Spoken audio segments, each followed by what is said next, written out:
శుభోదయం పిల్లలు, బాగున్నారా? సరే, మనం ముందు తరగతిలో బాలభీముడు పాఠం చెప్పుకున్నాం కదా. ముందు ఒకసారి ఆ బాలభీముడు పాఠాన్ని మనం ఒక్కసారి గుర్తు చేసుకున్నాము. తర్వాత మిగతా పాఠాన్ని చెప్పుకుందాం, సరేనా? ముందుగా ఏంటి, కుంతీదేవి అనే ఆమెకి ఒక కొడుకు. ఆ కొడుకుని ఎత్తుకొని పూల తోటకు వెళ్తూ ఒక రాయి అడ్డం పడి ఆమె ముందుకి పడిపోయింది, అవునా? అప్పుడు ఈ చంకలో ఉన్న బాబు జారి కింద పడిపోతే బండరాయి మీద పడితే ఆ బండరాయి ఏమైంది, ముక్కలు ముక్కలు అయిపోయింది అనమాట. బాబుకి ఎటువంటి దెబ్బ తగలేదు. అతడే ఎవరనుకున్నాము? భీముడు, అవునా? ఎవరనుకున్నాము? భీముడు కదా. అతడు ఎవరు? బాలభీముడు అని చెప్పుకున్నాం కదా. ఈ బాలభీముడు ఎవరి కొడుకు? పాండురాజు కుంతీదేవుడి యొక్క కొడుకు, అవునా? భీముడు అన్నెవరు? ధర్మరాజు. భీముడు అన్నెవరు? ధర్మరాజు. భీముడు తమ్ముళ్ళు అర్జునుడు, నకులుడు, సహదేవుడు, అవునా? వీళ్ళ ఐదుగురిని ఏమంటారు అనుకున్నాం? పంచ పాండవులు, అవునా? పాండవులు మొత్తం ఎంతమంది అనుకున్నాం?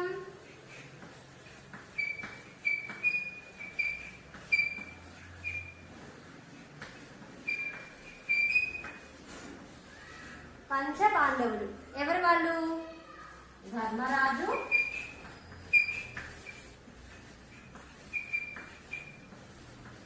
భీముడు,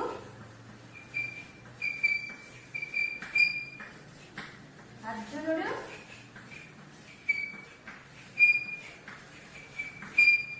నకులుడు,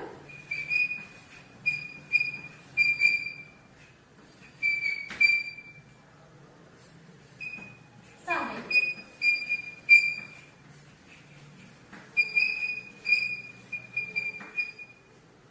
అవునా?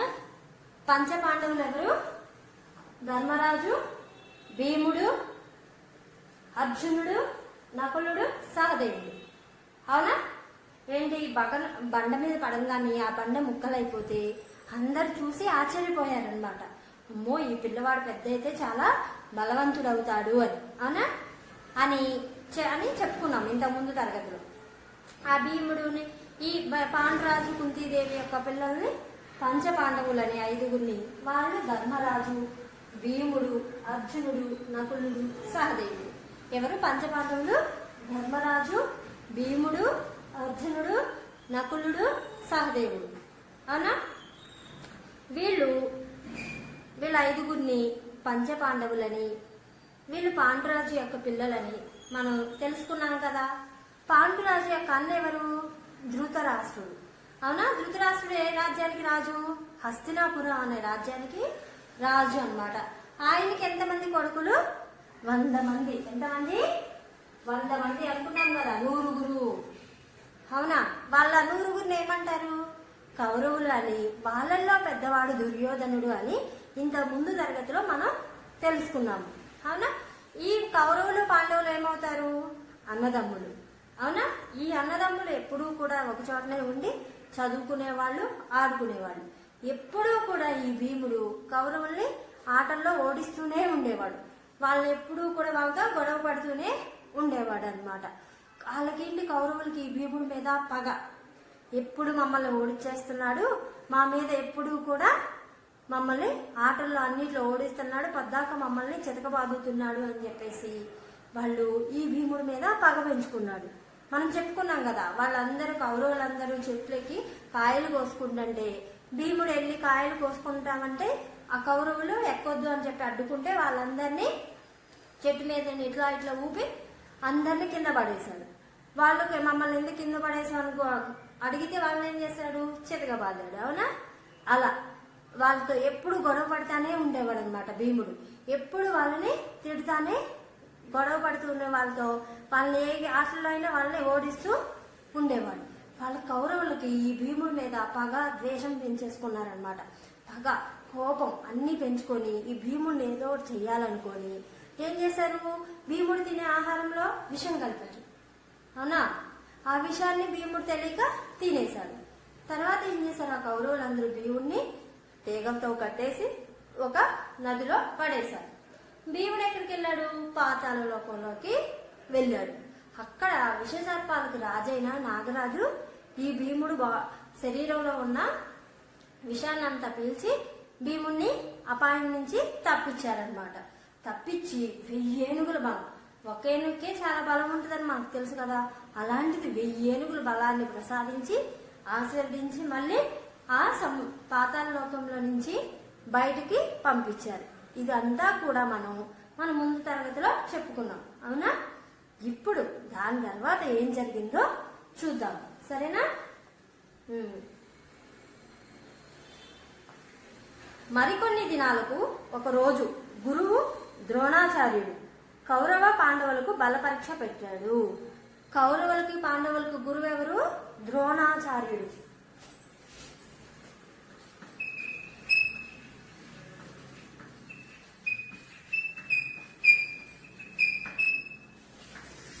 ఎవరు?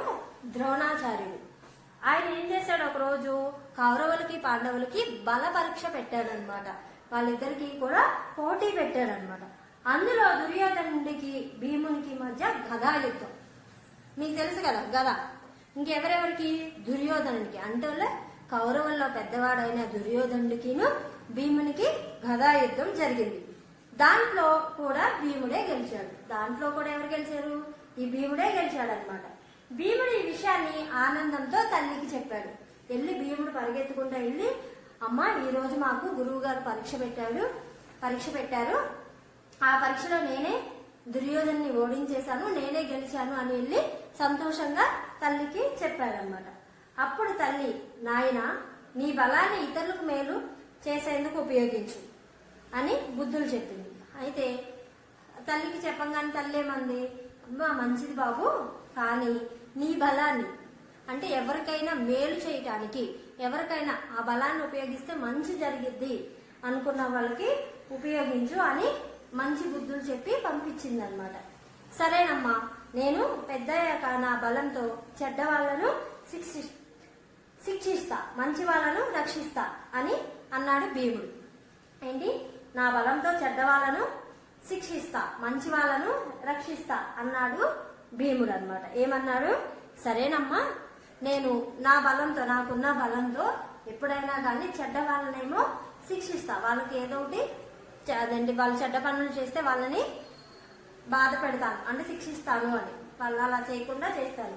మంచి వాళ్ళకి, ఎవరికైనా మంచి వాళ్ళకి అపాయం జరిగితే గనుక నేను రక్షిస్తాను అని చెప్పాడనమాట భీముడు. ఏమని చెప్పాడు? నా బలంతో చెడ్డ వాళ్ళను శిక్షిస్తా, మంచి వాళ్ళను రక్షిస్తా అన్నాడు భీముడు. అప్పుడు తల్లి సంతోషపడింది అన్నమాట. అర్థమైందా మీకు బాలభీముడు కదా? భీముడు ఎంత బలవంతుడో అర్థమైంది కదా, అవునా? ఆయనే పాండవులు అంటే ఎవరు? పాండురాజు కుంతీదేవి యొక్క పిల్లలు పాండవులు. పాండవులు ఎంతమంది? మొత్తం 5గురు. ఎంతమంది? 5గురు, అవునా? వాళ్ళ 5గురు ఎవరు? ధర్మరాజు, భీముడు, అర్జునుడు, నకులుడు, సహదేవుడు, అవునా? పాండవులు ఎంతమంది? 5గురు. వాళ్ళెవరు? ధర్మరాజు, భీముడు, అర్జునుడు, నకులుడు, సహదేవుడు. వీళ్ళ 5గురిని కలిపి పంచ పాండవులు అని అంటారు, అవునా? వీళ్ళ 5గురిని కలిపి ఏమంటారు? పంచ పాండవులు అని అంటారు. పాండురాజు అన్న ఎవరు అనుకున్నా? ధృతరాష్ట్రుడు. ఎవరు?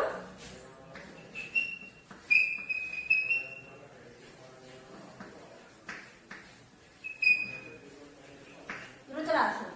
పాండురాజు అన్న ఎవరు? ధృతరాష్ట్రుడు. ఈ ధృతరాష్ట్రుడికి ఎంతమంది కొడుకులు? 100 మంది. వాళ్ళల్లో పెద్దవాడు ఎవరు అనుకున్నాము? దుర్యోధనుడు.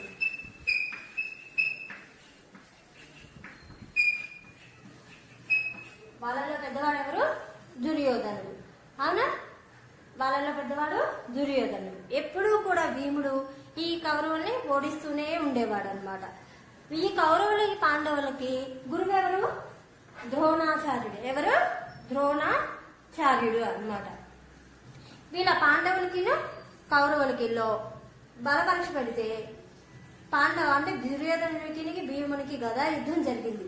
ఆ గదా యుద్ధంలో కూడా భీముడే గెలిచాడు. వెళ్ళి సంతోషంగా తల్లికి చెప్పబోతే తల్లి ఏమంది? ఎప్పుడైనా కానీ చెడ్డ అంటే నీ బలాన్ని మంచి పనులకు ఉపయోగించు అని చెప్పింది. అప్పుడు భీముడు ఏమన్నాడు, నేను ఎప్పుడైనా నా బలాన్ని చెడ్డ వాళ్ళను శిక్షిస్తా, మంచి వాళ్ళను రక్షిస్తా అని చెప్పాడు అన్నమాట.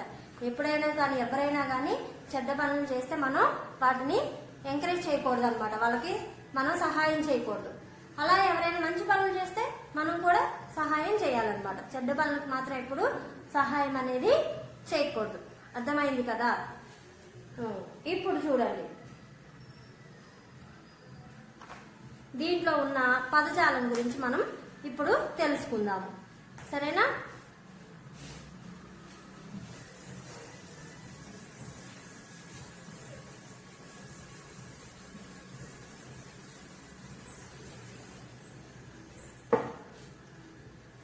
ఇక్కడ కింది బొమ్మల పేర్లు రాయండి. మీకు కనిపిస్తుందా చూడండి. ఇక్కడ ఎన్ని పలకలు ఉన్నాయి, 1, ఇక్కడ 4, అవునా.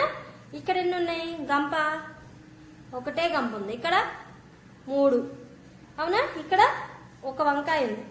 ఇక్కడ 4 వంకాయలు ఉన్నాయి. ఇక్కడ 1 పాము ఉంది. ఇక్కడ 3 పాములు ఉన్నాయి. ఇక్కడ 1 గద ఉంది. ఇక్కడ 3 గదలు ఉన్నాయి. కనిపిస్తుంది కదా అందరికి. కింది బొమ్మల పేర్లు రాయండి. కింది బొమ్మల పేర్లు రాయండి. చూడండి, నేను వేస్తున్నాను.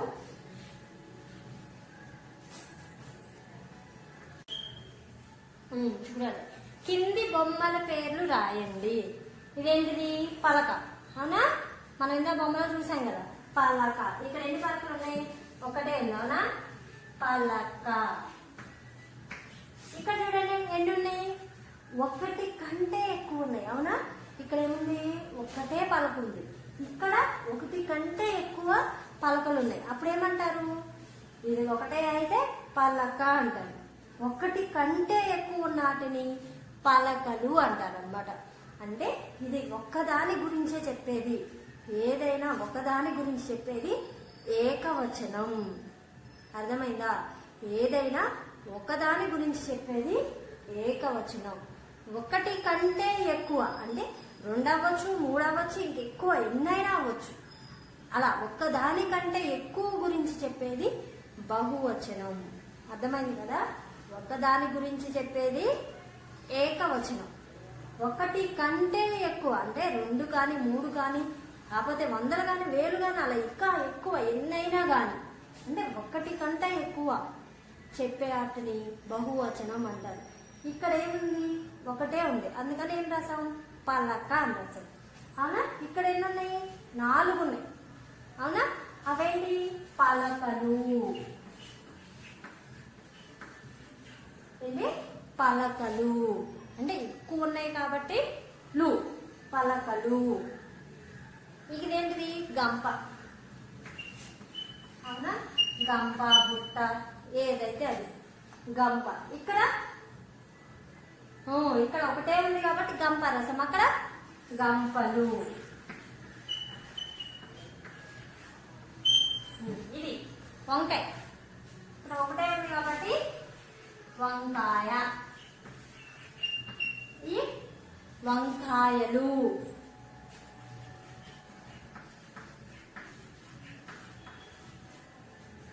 ఇది పాము, అవునా.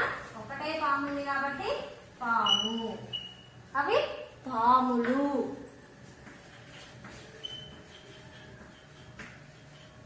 ఇక్కడ 1 గద ఉంది, అవునా, గద. ఇక్కడ 1 కన్నా ఎక్కువ ఉంది, మొత్తం 3 ఉన్నాయి, అందుకని గదలు. అర్థమైందా.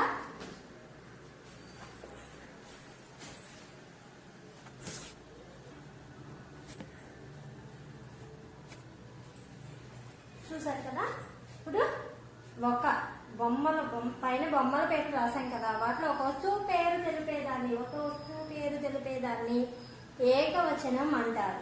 1 కంటే ఎక్కువ వస్తువులు ఉన్న పదాన్ని బహువచనం అంటారు. అర్థమైంది కదా మీకు. ఏకవచనం బహువచనం అంటే అర్థమైందా ఏంటి, ఒక్కదాని గురించి తెలిపేది ఏకవచనం. 1 కంటే ఎక్కువ ఉన్నట్ల గురించి తెలిపేది బహువచనం. అర్థమైంది కదా. ఇప్పుడు చూడండి, కింది పదాలు చదవండి. ఏముంది ఇక్కడ చూడండి, బలం, పండు. బలం, అవునా?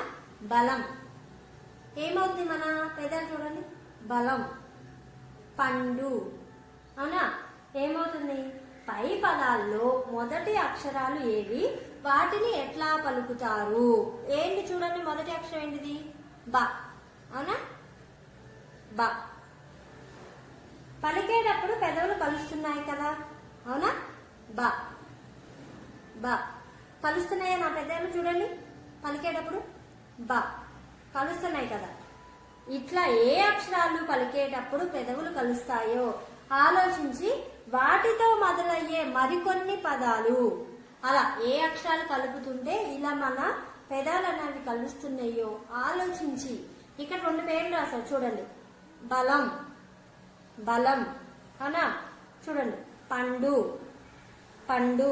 కలుస్తున్నాయా? అలా ఆలోచించి ఇంకొన్ని పదాలు రాయండి అన్నారు. చూడండి, బలపం.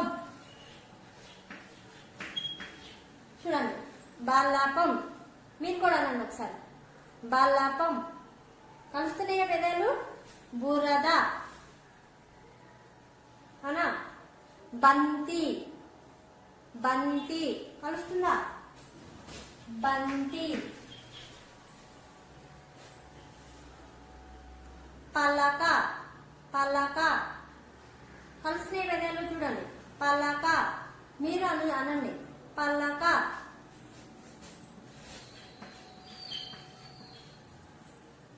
పడవ, పడవ.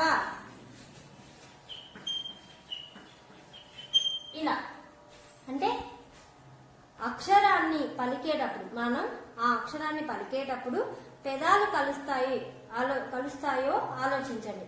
వాటితో మొదలయ్యే అయితే అలా మొదలయ్యే పదాలని ఇంకొన్ని రాయమన్నారు. ఎగ్జాంపుల్ ఉదాహరణ ఏమి ఇచ్చాడు అక్కడ మనకి?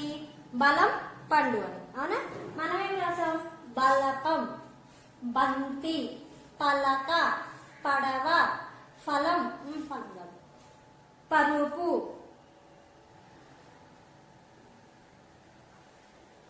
మరక.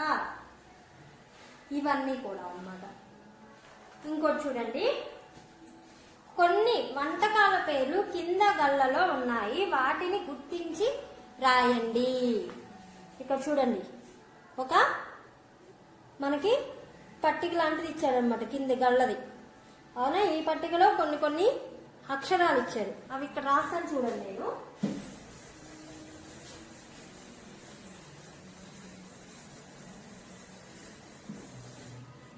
కొన్ని రాస్తాను చూడండి.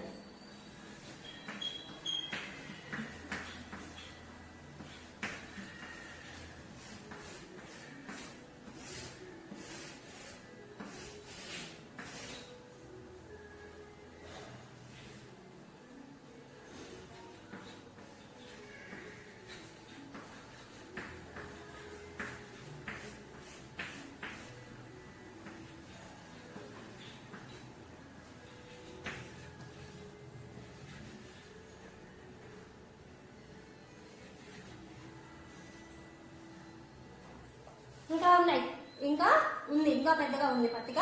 నేను వీటిలో కొన్ని రాశాను చూడండి.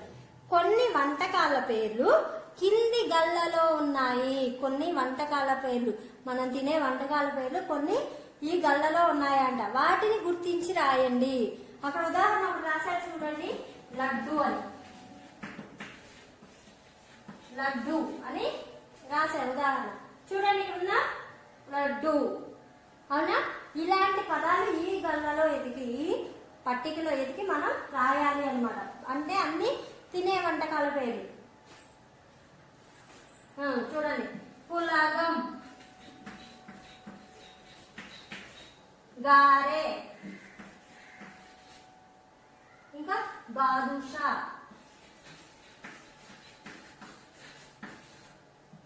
చక్కిన,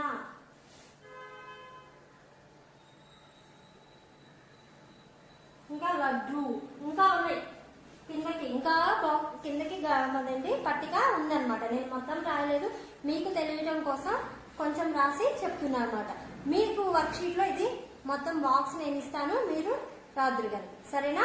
ఇంకా ఇలా బాడీగా చూస్తే పులిహార, పాయసం, పాలకోవా, ఇలా చాలా వంటకాల పేర్లు ఉన్నాయన్నమాట. మీకు నేను ఇది వర్క్షీట్లో ఇస్తాను, మీరందరూ కూడా ఆ వంటకాల పేర్లు రాయాలి, సరేనా? ఇప్పుడు క్రింది వాటిలో లోపించిన అచ్చులను గుర్తించి రాయండి. కింది వాటిలో లోపించిన అచ్చులను గుర్తించి రాయండి.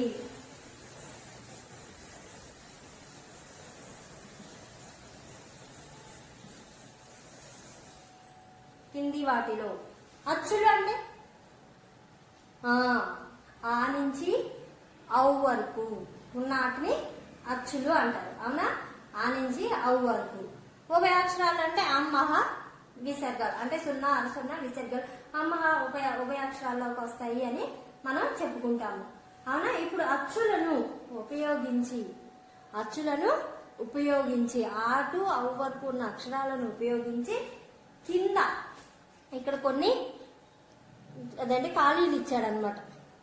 చూడండి, కింది వాటిలో లోపించిన, ఈ కింది ఖాళీల్లో లోపించిన అచ్చులను మాత్రం గుర్తించి రాయండి. అచ్చుల్ని రాయమని అడుగుతున్నారు మనల్ని. అచ్చులు అంటే ఆటు ఔ వరకు ఉన్న అక్షరాలను ఉపయోగించి మనం ఈ ఖాళీలను పూరించాలి అన్నమాట.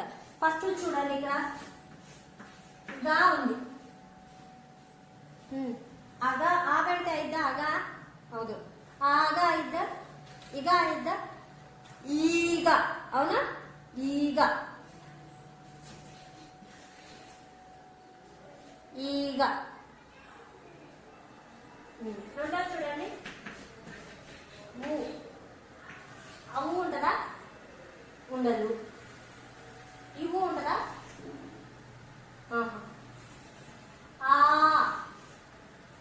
ఆవు, అవునా?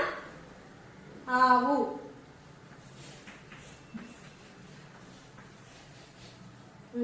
ఇక్కడ ఏంటిది? అడత, అడుత, ఆడుత, ఇడుత, పేడత, ఇంకా ఉడత ఉంటారు కదా, అవునా? ఇది అచ్చే, అవునా? అచ్చుల్లో అక్షరమైన ఈ, ఆ, ఊ, ఇంకా నాలుగో చూడాలి రావటం. ఇక్కడ ఐరావతం, ఐ.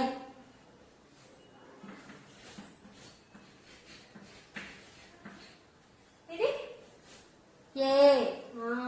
ఏంటిది? ఏనుగు. ఇవన్నీ కూడా ఏంటి? అచ్చులు, అవునా? ఇవన్నీ కూడా అచ్చులైనా, ఆటు ఔ వరకు ఉన్న అక్షరాలైనా ఇవన్నీ కూడా అచ్చులు. ఈ అచ్చులను ఉపయోగించి మనల్ని ఖాళీలు పూరించమని ఇచ్చారన్నమాట. తర్వాత పేజీలో కింది వాటిలో లోపించిన హల్లులను గుర్తించి రాయండి. తర్వాత పేజీలో చూడండి, ఇక్కడ అచ్చులు ఇచ్చాడు, అవునా? తర్వాత పేజీలో ఏమి ఇచ్చాడు? కింది వాటిలో లోపించిన హల్లులు అంటే అక్కడ ఏ హల్లు అయితే లోపించిందో అది లేదో ఆ ఖాళీల్లో మనం అది రాసి ఆ పదాన్ని రాయమంటున్నారు అనమాట. చూడండి, ఇక్కడ హల్లులు ఎక్కడి నుంచి ఎక్కడకు? కానించి బండి రావాలి, అవునా? కానించి బండి రావాలి. చూడండి, ఫస్ట్ ఏంటిది? పా. ఇక్కడ చూడండి, ఏం పెట్టాలి? పల్లక, పల్లక, అవునా? పల్లక ఇందా మనం రాసుకున్నాం కదా ఏకవచన బహువచనాలు. పల్లక.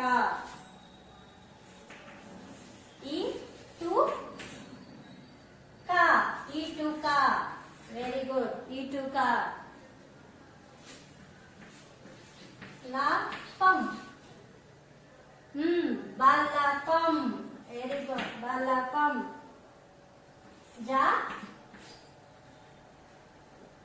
జడ, లేకపోతే జత, లేకపోతే జలం, ఏదైనా.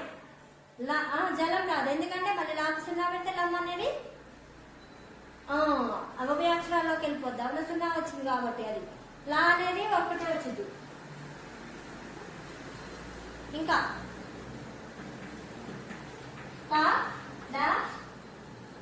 వా పడవా. ఇవన్నీ కూడా అంటే ఇవన్నీ కూడా అచ్చులను ఉపయోగించి రాసిన పదాలు అన్నమాట. ఇవన్నీ కూడా హల్లుల్లో ఉపయోగించి రాసిన పదాలు. అంటే మనకి అక్కడ కొన్ని ఖాళీలు ఇచ్చారు. ఆ ఖాళీల్లో ఒక ఖాళీలో అచ్చులు రాయమని చెప్పారు, ఇంకా కొన్ని ఖాళీల్లో హల్లులు రాయమని చెప్పారు. అవునా? ఇవి అచ్చులను ఉపయోగించి రాసిన పదాలు, ఇవి హల్లులను ఉపయోగించి రాసిన పదాలు అన్నమాట. వీటిలో ఇంకా కొన్ని నేను మీకు వర్క్షీట్ లో ఇస్తాను. సరేనా? ఇప్పుడు అర్థమైంది కదా బాలభీముడు పాఠము, భీముడి యొక్క గొప్పతనం గురించి అర్థమైంది కదా అందరికి. పంచపాండవులు అంటే ఎవరు? ధర్మరాజు, భీముడు, అర్జునుడు, నకులుడు, సహదేవుడు. పాండవుల తల్లిదండ్రులు ఎవరు? పాండురాజు, కుంతీదేవి. అవునా? పాండురాజు యొక్క అన్న ఎవరు అనుకున్నాం? ధృతరాష్ట్రుడు. ధృతరాష్ట్రునికి ఎంతమంది కొడుకులు? 100 మంది. వాళ్ళల్లో పెద్ద వాడి పేరేంటి? మొట్టమొదటి అతని పేరు దుర్యోధనుడు. అవునా? పాండవులు కౌరవుల యొక్క గురువు ఎవరు అనుకున్నా? పాతాళలోకానికి. ఏ లోకానికి వెళ్ళాడు? పాతాళలోకానికి. అక్కడ ఎవరున్నారు? విషసర్పాలు అన్నమాట. విషసర్పాలకు రాజైన నాగరాజు ఉన్నాడు. భీముడికి ఎంత బలం ఇచ్చాడు? 1000 ఏనుగుల బలాన్ని ఇచ్చి మళ్ళీ బయటికి పంపించాడు. అర్థమైంది కదా మీకు పాఠం. భీముడు ఏం చెప్పాడు తల్లికి? చెడ్డ వాళ్ళను శిక్షిస్తా, మంచి వాళ్ళను రక్షిస్తా అని భీముడు చెప్పాడు. అవునా? ఇది బాల భీముడి యొక్క పాఠం యొక్క ముఖ్య ఉద్దేశం. భీముని యొక్క గొప్పతనం గురించి తెలుసుకున్నాము. ఆ తర్వాత ఉన్న పాఠం వెనుక ఉన్న పదజాలం కూడా మనం ఈ రోజు చెప్పుకున్నాం. అవునా? ఏంటిది? పలక పలకలు, గంప గంపలు, వంకాయ వంకాయలు. అంటే ఏదైనా ఒక వస్తువు గురించి తెలిపేది ఏకవచనం. అవునా? ఏదైనా ఒక వస్తువు గురించి తెలిపేది ఏకవచనం. ఒకటి కంటే ఎక్కువ వస్తువులు ఉన్న వాటి గురించి తెలిపేది బహువచనం అని తెలుసుకున్నాము. అవునా? మళ్ళీ అంటే ఇప్పుడు మనం కొన్ని పదాలు పలికినప్పుడు మన పెదాలు కలుస్తాయి. అలా కలిసేవి బలం, పండు, బలపం, బంతి. అవునా? అలాంటి పదాలు ఏంటియో రాయమని చెప్పి కొన్ని పదాలను నేర్చుకున్నాం. అవునా? మళ్ళీ ఒక పట్టిక ఇస్తే ఆ పట్టికలో కొన్ని వంటకాలు ఉన్నాయి, దాగున్నాయి. వాటి పేర్లను మనల్ని రాయమంటే మనం కొన్ని రాసాం. అవునా? లడ్డు, బాదుషా, ఇంకే రసం, పుల్లగం, గారె, ఇంకా కొన్ని. ఆ పట్టిక మొత్తం మీకు నేను వర్క్షీట్ లో ఇస్తాను. మీరందరూ కూడా ఆ వంటకాల పేర్లను రాయండి. సరేనా? ఇప్పుడు మళ్ళీ కొన్ని ఖాళీలను ఇచ్చారు. కొన్ని ఖాళీల్లో అచ్చులను పెట్టి ఉపయోగించి ఆ పదాలను రాయమని చెప్పారు. కొన్నేమో హల్లులు ఉపయోగించి పదాలు రాయమన్నారు. అచ్చులు ఆ నుంచి అవ్ వరకు, హల్లులు కాటు బండీరా వరకు ఉన్న అక్షరాలను ఉపయోగించి మనం పదాలు రాశాము. అర్థమైంది కదా? ఇప్పుడు మనం పాఠం వెనుక ఉన్న పదజాలాన్ని, భాష గురించి కూడా తెలుసుకున్నాము. అర్థమైంది కదా అందరికి? దీనికి కూడా నేను నోట్స్ మీకు పంపిస్తాను. అందరూ కూడా వర్క్షీట్లు కంపల్సరీ రాయాలి. అందరూ కూడా వర్క్షీట్లు పూర్తి చేసి మళ్ళీ నాకు పంపించండి. అర్థమైంది కదా? ఒక కొత్తది నోట్స్ పెట్టి వానదేవుడ నోట్స్ రాసుకోండి. తర్వాత ఈ బాలభీముడు నోట్స్, నేను నోట్స్ ఎలా పంపిస్తున్నానో మీరు కూడా అలాగే రాయండి. లైన్ లీవ్ చేసి నీట్గా రాయండి. సరేనా? మనం అది తర్వాత రీఓపెన్ తర్వాత అదే బుక్ను ఉపయోగించుకుందాం, వేస్ట్ అవ్వదు. అర్థమైందా? ఏ పుస్తకం అంటే ఆ పుస్తకంలో రాయొద్దు. నోట్స్లో నీట్గా రాసుకోండి. అదే రీఓపెన్ తర్వాత కూడా మనం ఉపయోగించుకుందాం. మీరు ఒకసారి మళ్ళీ చదువుకోవడానికి నోట్స్ అనేది ఉంటుంది. అర్థమవుతుంది కదా? ధన్యవాదాలు.